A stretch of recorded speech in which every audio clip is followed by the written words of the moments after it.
Assalamualaikum warahmatullahi wabarakatuh. Alhamdulillah rabbil alamin. Wa bihi nasta'in.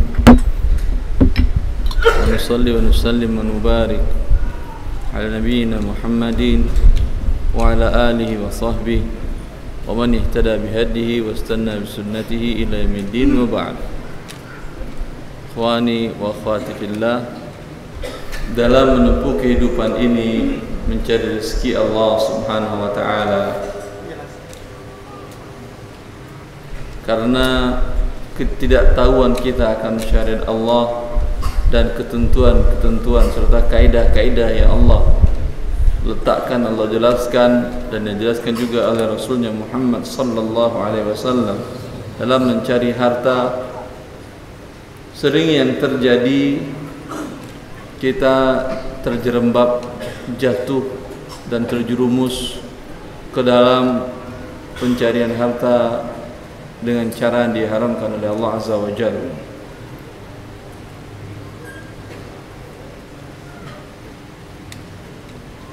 Sering terjadi, bahkan sebagian beberapa kasus yang saya temui di umur-umur pensiun, akan pensiun, ya, atau bahkan setelah pensiun, ternyata puluhan tahun dia bekerja mengalir rezeki dengan cara yang haram. Maka seorang muslim tentu tidak akan bisa bertahan hidup bila dia tahu kondisinya sekarang dalam mencari harta atau profesi pekerjaannya adalah sesuatu yang diharamkan oleh Allah. Dia tidak akan berani bertahan. Sampai saya di Pontianak, ada salah seorang ikhwan beritahukan, "Ustaz, ini ada teman kita Ustaz." Kenapa beliau? Katanya semenjak mendengar ceramah-ceramah Ustaz di televisi dan di YouTube, 3 hari gak bisa tidur dia Ustaz.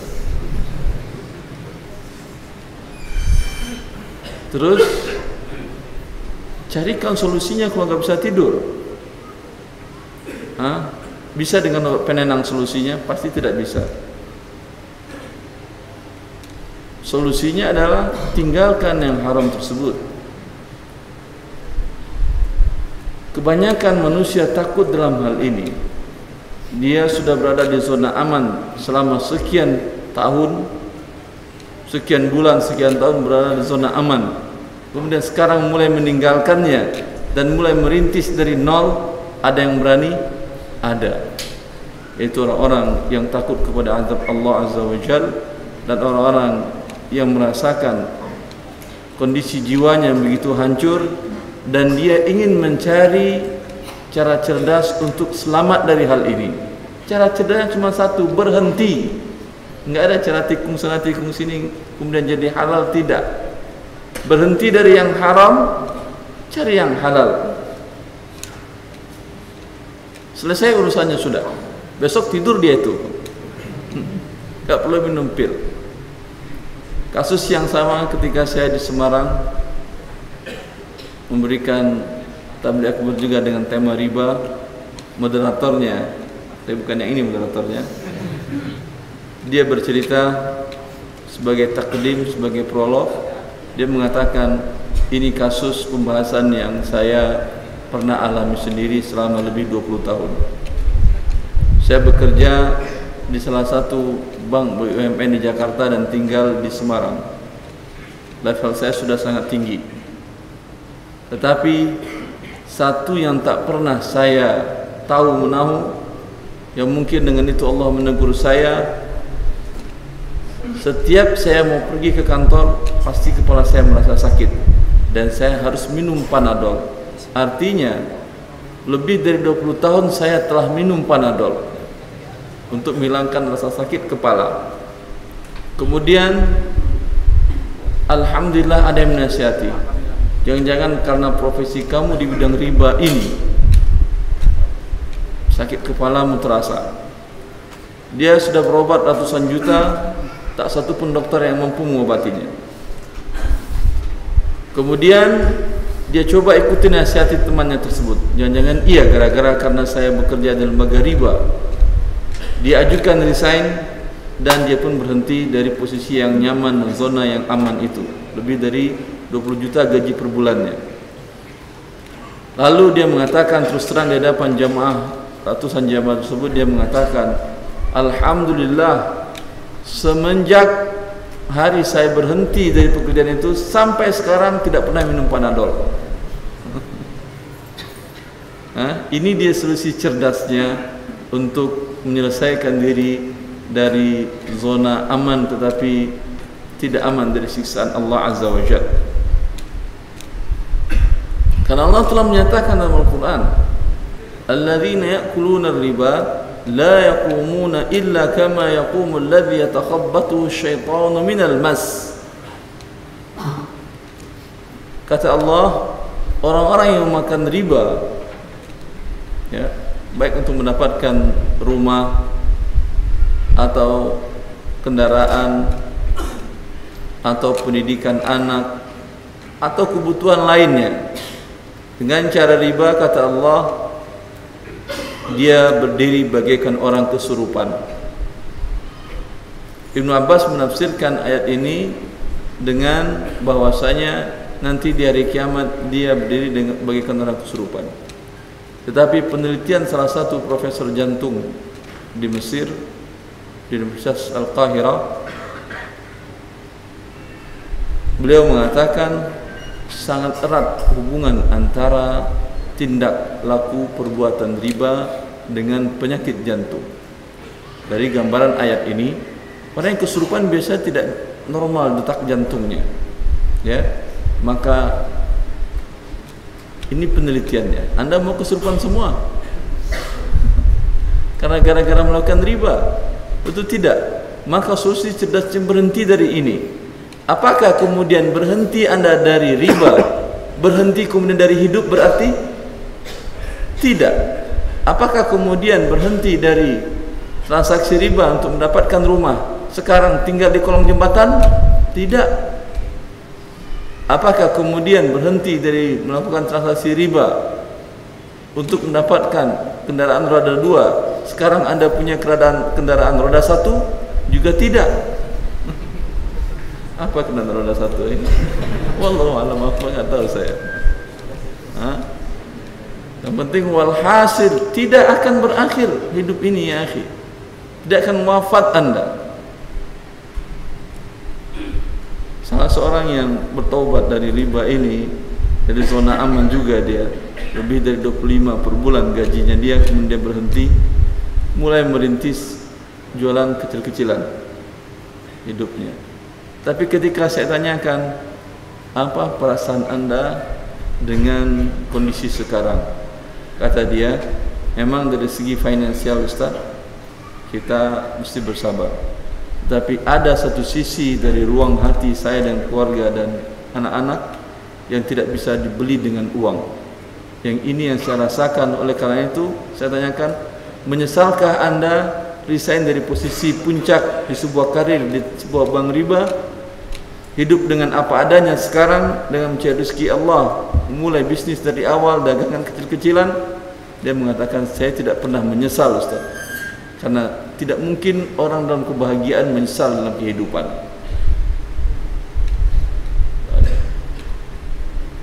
Orang yang menyesal adalah orang yang tidak pernah bertobat dalam hal ini. Dia sudah merasakan tidak nyaman hidup dalam kondisi riba, kemudian dia tidak ambil solusi cerdas, yaitu langsung berhenti dan memulai hidup tawakal kepada Allah dan menggantungkan rezekinya kepada Allah Azza wa Jal. Orang yang tidak pernah mengambil karena takut segala macam, ya, dia tidak akan pernah sukses dalam hidupnya. Terus selamanya di dunia dia tidak akan merasakan kebahagiaan yang menurut dia tadi dia rasakan. Di akhirat apalagi, Allah sudah menjanjikan untuk mereka neraka.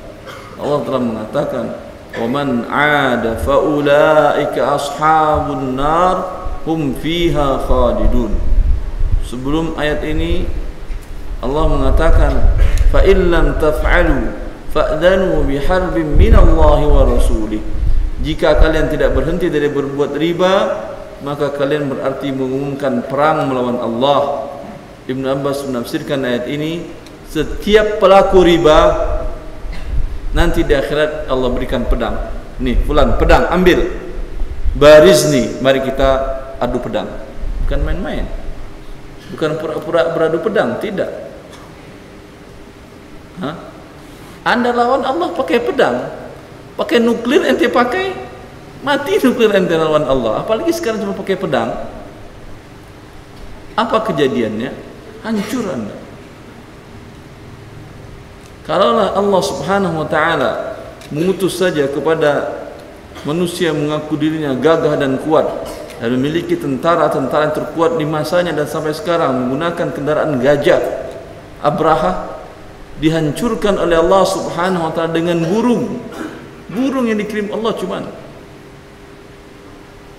burung ababil yang dikirim oleh Allah Subhanahu wa taala, hancur dia.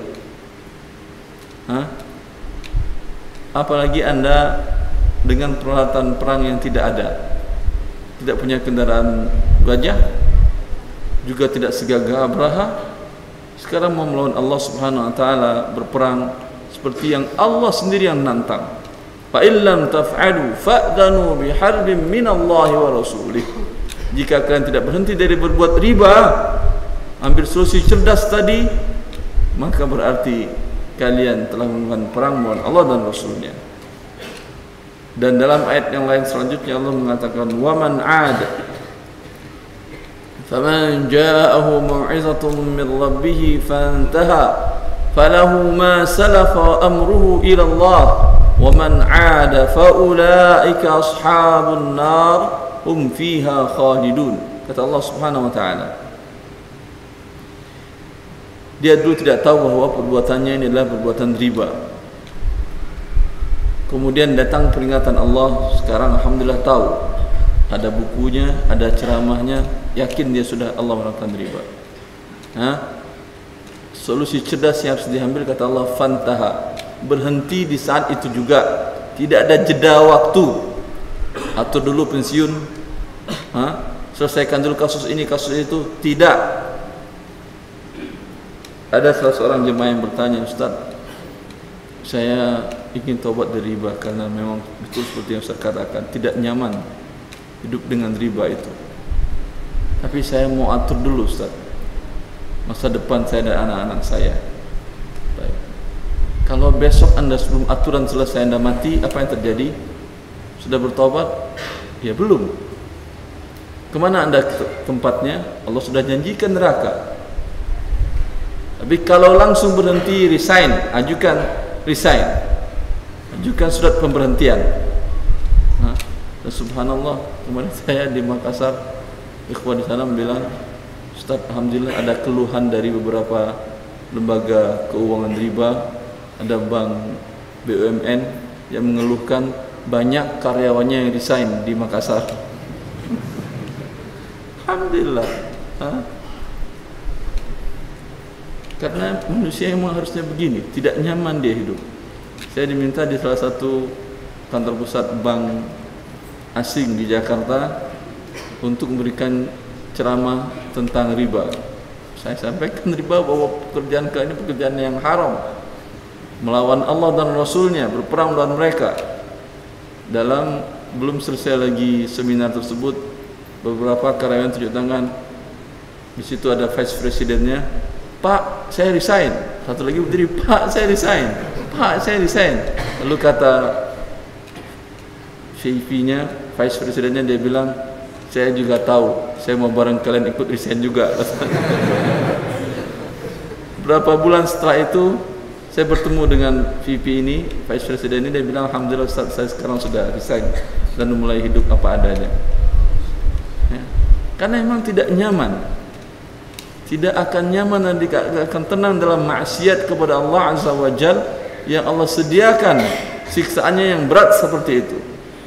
Maka solusi cerdasnya hanya satu, fantaha, langsung berhenti saat itu juga, jangan tunda-tunda. Tetapi apakah dengan Anda berhenti kemudian selesai urusan? Belum, Anda kan masih hidup. Kalau langsung meninggal, alhamdulillah, semoga terima Allah, masuk ke dalam surga.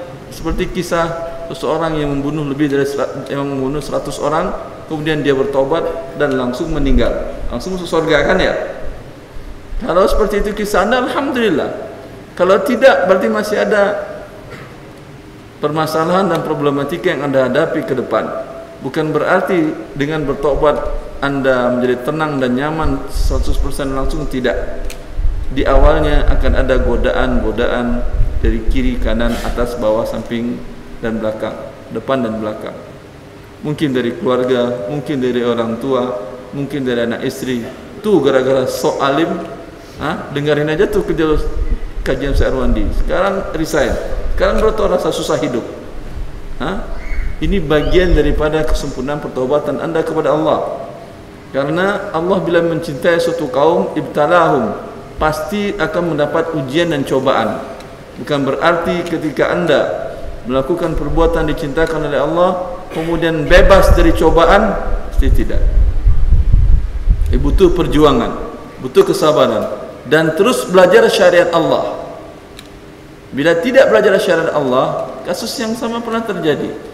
Dia taubat dari riba, dari lembaga keuangan riba, kemudian dia mulai usaha dan pinjam uang dengan cara riba.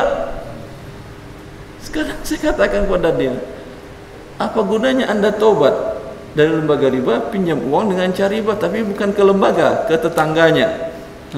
Sama aja, mau pinjam uang dengan cara riba ke tetangga atau ke lembaga, sama-sama riba.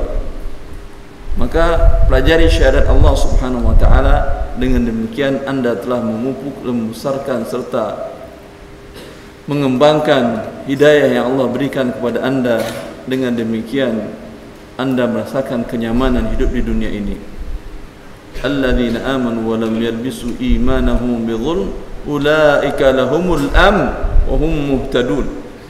Kata Allah Azza wa Jalla, orang-orang yang beriman dan tidak mencampurkan keimanannya dengan dosa, baik syirik maupun dosa-dosa besar lainnya seperti perbuatan riba, mereka lah yang merasakan kenyamanan hidup di dunia ini sebelum di akhirat. Dan mereka selama di dunia selalu dibimbing dan diberikan petunjuk oleh Allah Azza wa Jalla untuk selalu taat kepadanya. Cukup prolognya, saya kira berlebih ya.